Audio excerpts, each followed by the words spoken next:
As someone who enjoys building in Minecraft, I found the builds that are most meaningful are the ones that feel whimsical in nature. Builds with a clear direction involved in achieving something original, something whimsical. You've probably seen this word used more and more lately, and you might not even know what it means. Whimsical or whimsy, it generally means to be more imaginative and unusual, playfully impulsive rather than purely logical. In the context of Minecraft builds, however, what I would consider to be a whimsical build is one that veers away from realism and is closer towards the imaginative or idealistic version of what would exist in real life.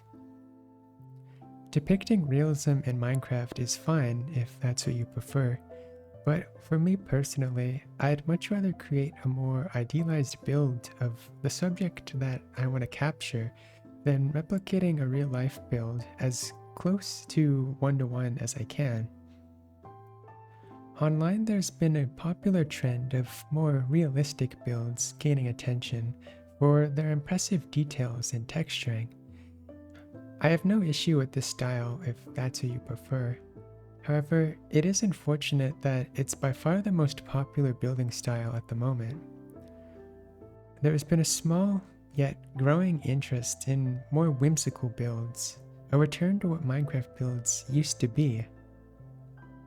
Older Minecraft builds felt abstract and idealistic. You could have a swimming pool inside of a treehouse. Logic doesn't stop you from making decisions simply because they're fun decisions to make. This is the preferred way of building I use in my forever world when I play on it. Realism can help sell the vibe, but it should never be used to sacrifice a fun and interesting idea. At a glance, builds should often be identifiable because of the use of detailing to help tell the story. But at its core, the build should be playful and imaginative, or whimsical. So, for example, my giant cake building in my forever world is meant to represent an achievement in my world, and although giant pastry buildings are almost never found in real life, that doesn't have to be the case in Minecraft. A build's existence can defy reality, and in a sandbox game, it's totally okay. Don't try too hard to justify every build because it's realistic, and simply let the ideas work their way into your builds. A barn specifically made for undead horses doesn't exist in the real world, and yet it can in Minecraft. I'm not saying to abandon common building techniques like texturing or gradients if that's what you prefer. Rather, use your knowledge of these things to sell the idea that you have of your build. So build what you want when you want to.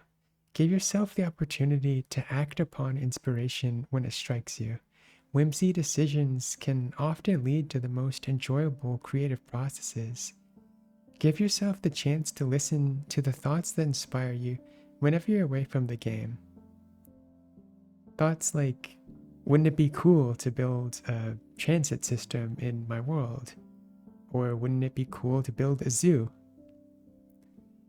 If you're struggling building in your world because your world is themed around a certain aesthetic or a certain subject matter, I would recommend dividing your world into themed areas or zones. Rather than trying to connect your world to one singular theme, build areas or zones to help a collection of builds stay somewhat cohesive, while allowing you the freedom to experiment different ideas and building styles.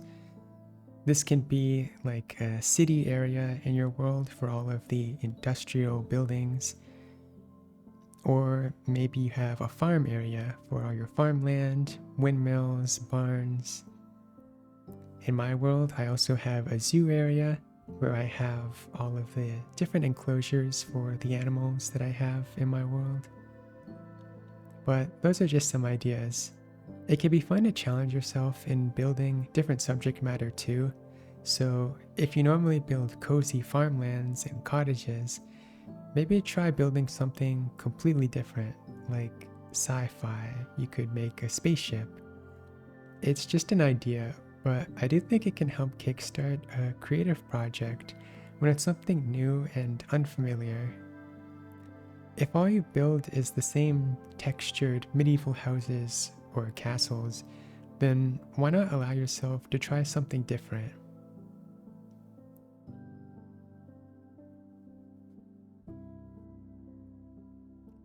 So, I'd recommend being open to getting inspired from all sorts of places, whether it's just admiring the architecture that surrounds you in your daily life, watching anime or playing games. Just let yourself take inspiration from all of the experiences you witness around you. This helps when you're present in your environment, and take the time to notice details in your life and what you like about the things that you see around you. In the end, don't let logic dictate what you create in this game. There are so many possibilities to create that it seems silly to only allow yourself to build what would already exist in the current day.